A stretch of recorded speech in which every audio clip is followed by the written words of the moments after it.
Hello and welcome to Good Way for Grown-Ups. I'm your host, Holly, and I'm so glad that you're here. This is the podcast where we ask why the good way matters and how we can best walk in it.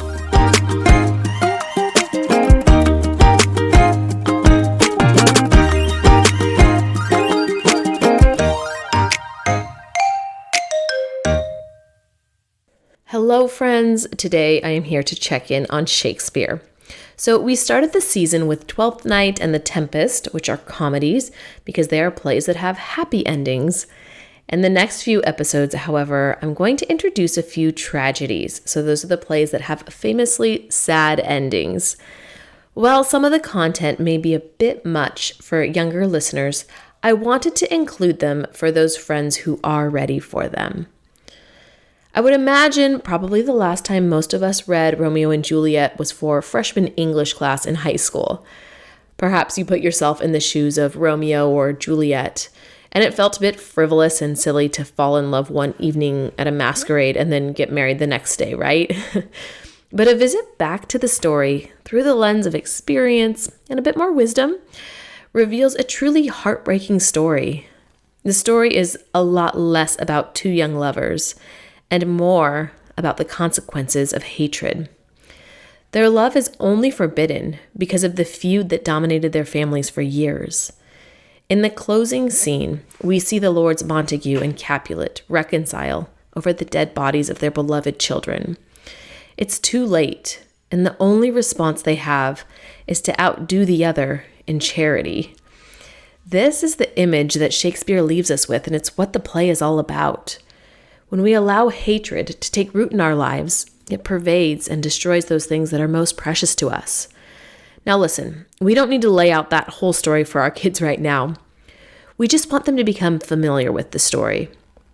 If they understand the plot, it will be easier to follow the story when they pick up the original text in a few years.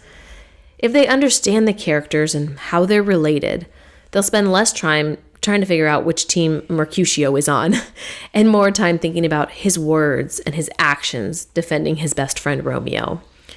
If they already know that Juliet loves Romeo, it's not going to be a big spoiler. Then they'll be able to understand why the line, "Romeo, oh Romeo, wherefore art thou Romeo?" It isn't about his physical location. Rather, she's asking why he has to be Romeo, why he has to be the mortal enemy of her family. When they read Romeo's soliloquy, it is the east and Juliet is the sun. They'll understand how deeply he's been affected by love, that she is now the center of his universe. Everything else now revolves around her. The themes of this story will come alive, and that's really what we're after. Now, I imagine some of you out there might say, that's great, but can't all this blood and despair wait until they're older? And perhaps that's the right call for your child. You know that best. But I would argue that they're probably more ready for it than perhaps we think. I think kids already know that the world is broken. And if they don't, they will really soon. And I think the sooner we can give them a framework to engage with the brokenness, the better. One of the things I think about when I create episodes for the podcast is how these stories foster the development of moral imagination. Here's what I mean.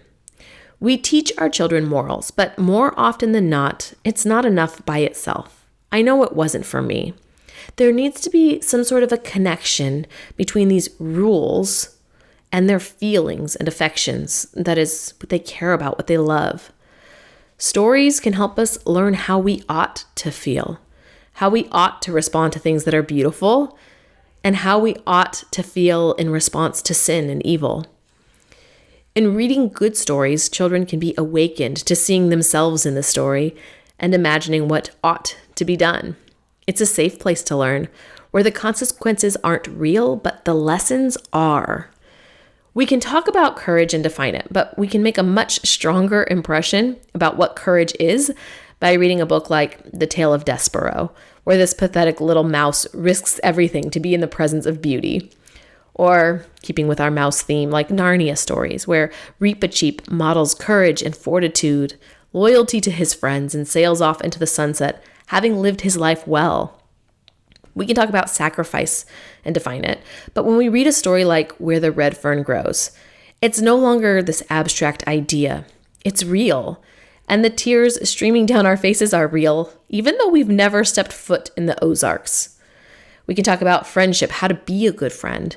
But when we meet Anne and Diana in Anne of Green Gables, that vision comes to life.